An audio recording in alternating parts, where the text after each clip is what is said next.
நான் ஸ்ட்ரெஸ் ஆகிறது உள்ளே இருக்கக்கூடிய என்னோட பேபியை எப்படி பாதிக்கும் அப்படின்னு யோசிச்சுட்டு இருக்கீங்களா? இங்கே கவனிங்க. நீங்கள் ப்ரெக்னெண்ட்டாக இருக்கும்போது ஓவராக ஸ்ட்ரெஸ் ஆகுறீங்க அப்படின்னா உங்கள் பாடியில் கார்டிசால் அப்படிங்கிற ஒரு ஹார்மோன் அதிகமாக ப்ரொடியூஸ் ஆகும்.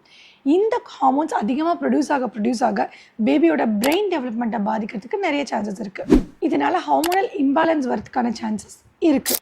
உங்கள் பேபி ப்ரீமெச்சூராக பிறக்கிறதுக்கான சான்சஸ் கூட இருக்குது.